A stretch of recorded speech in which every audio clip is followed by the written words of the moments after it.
Hello, Staten Island. My name is Todd Bavona, reporting for the Staten Island Advance, and this is another edition of Together SI Business Spotlight. We chat with someone from the small business community on Staten Island. And today we have a very special guest. Why? Because on Sunday, May 31st, there was some breaking news when it came to dentists on Staten Island in the New York City, New York State region. And on Friday, we actually had a previous meeting. So let's bring him on right now to find out more about his practice from Randall, Manor Dental Care. It's Dr. Michael Costa. Dr. Costa, how are you? Hey guys, how's it going? Todd, Mike, hi Staten Island Advance. Hi everybody out there on the island. Doing well. As Todd alluded to, I'm actually doing better than I have been in the past couple of months because we recently got the go-ahead to open our practices back up. Dentists have unfortunately been sidelined since the beginning of this pandemic for a couple of reasons, most of which I do agree with, but things have changed. Numbers are down, curve is flattening, and I think that we are certainly have permission and are ready to get back to work full time.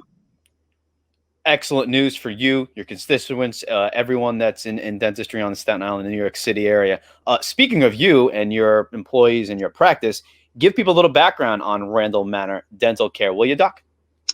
Absolutely. I am born and raised Staten Islander, went to Academy St. Dorothy, then St. Joseph by the Sea, left to go to Providence College for undergrad, then back to New Jersey Dental School, which is now Rutgers, for my dental training.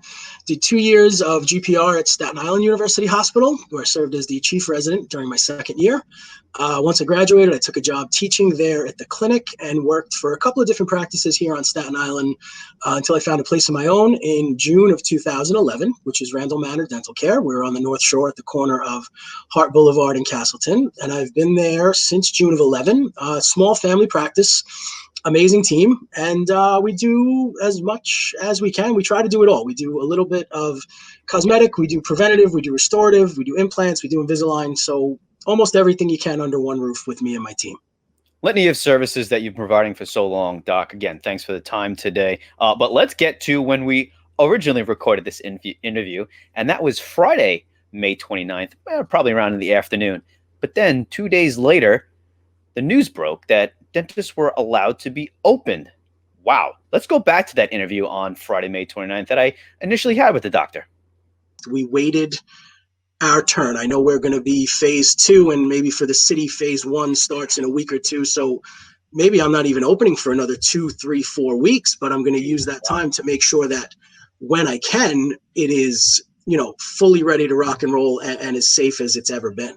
2 days later in the afternoon, breaking news. What happened, Doc?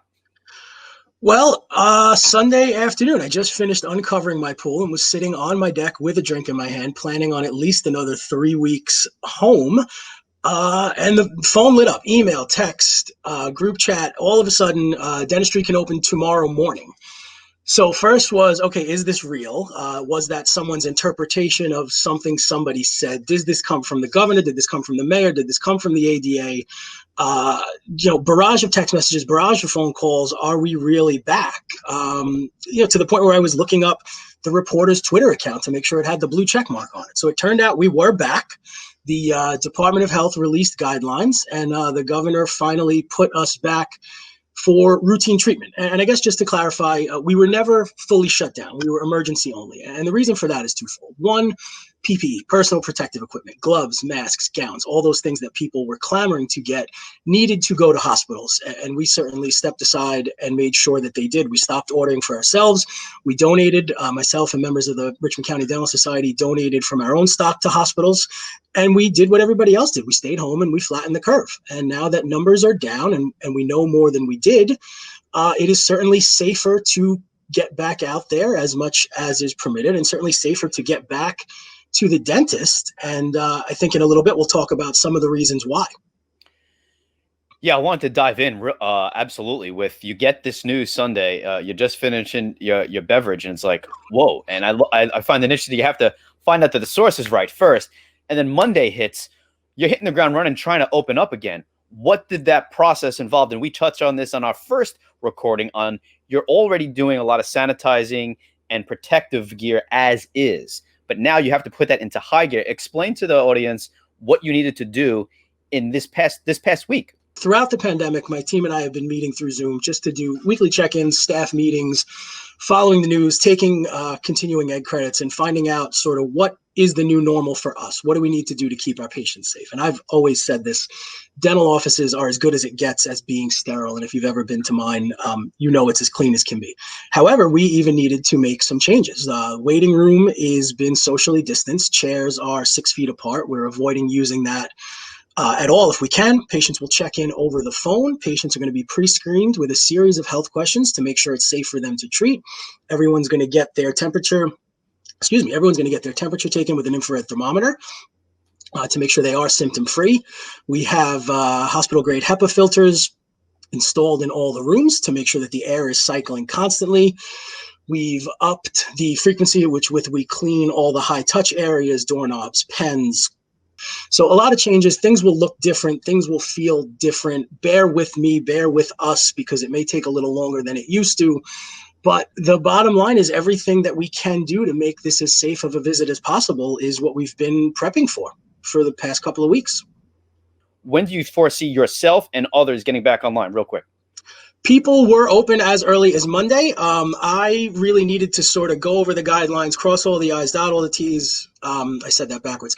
Anyway, we needed to make sure that we processed absolutely everything and made sure we've adapted these guidelines to our office. We're back in business, ready to roll routine hours on Monday.